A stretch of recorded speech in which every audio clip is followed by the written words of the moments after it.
বোকাখাতৰ পৰা ৰাতিপুৱা 7টা বজাত গুৱাহাটীলৈ আহিলে 10:30 বজাত গুৱাহাটী পাম অফিচ কৰি 4টা বজাত আমি ঘূৰি গ'লে 7টা বজাত আমি বোকাখাত গৈ পাই যাম প্ৰধানমন্ত্ৰী ডাঙৰীয়া 17 তাৰিখে বিয়লি গুৱাহাটীত আহি উপস্থিত হ'ব আৰু অসমৰ সাংস্কৃতিক জীৱনৰ এটা আপুৰুগীয়া সম্পদ বাগৰুম্বাৰ প্ৰদৰ্শনত তেখেতে ভাগ ল'ব আমাৰ প্ৰায়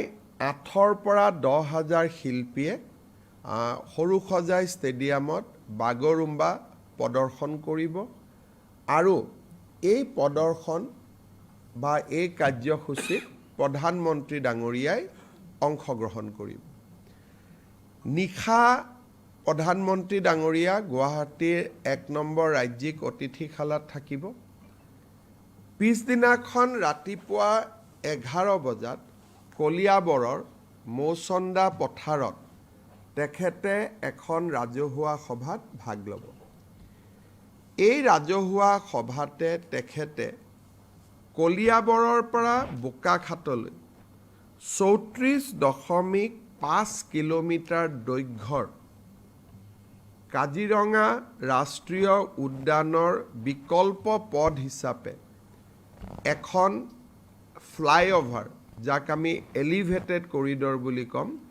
সেই এলিভেটেড কৰিডৰৰ তেখেতে আধাৰশিলা স্থাপন কৰিব এই এলিভেটেড কৰিডৰটো নিৰ্মাণৰ বাবে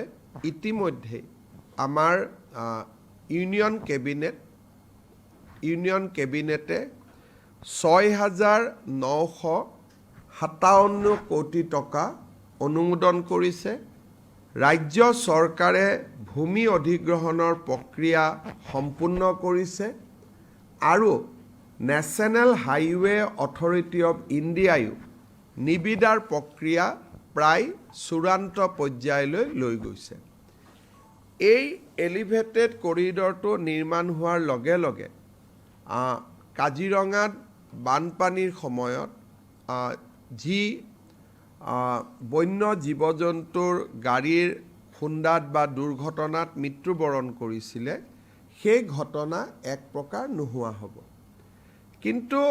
ইয়াৰ যিটো আটাইতকৈ সুফল আমি পাম সেইটো হৈছে ডিষ্টেন্স বোকাখাতৰ পৰা কলিয়াবৰ পাবলৈ যিহেতু কাজিৰঙাত স্পীড লিমিট আছে এখন গাড়ী চলালে বা গাড়ী গ'লে it takes 1 hours and 15 minutes যদি আজি নুমলীগড়ৰ পৰা আপোনালোকে আহে আৰু জখলাবন্ধা পাব খোজে 1 ঘণ্টা 15 মিনিট লাগিব এই এলিভেটেড কৰিডৰ হোৱাৰ লগে লগে আমি 20 মিনিটত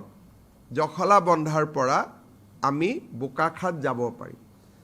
ইয়াৰ ফলত যোৰহাট আৰু গুৱাহাটীৰ দূৰত্ব 4.5 ঘণ্টা 4 ঘণ্টালৈ হ্ৰাস পাব ইয়াত আমি বহুতে অকল এলিভেটেড কৰিডৰ বুলি ভাবি আছোঁ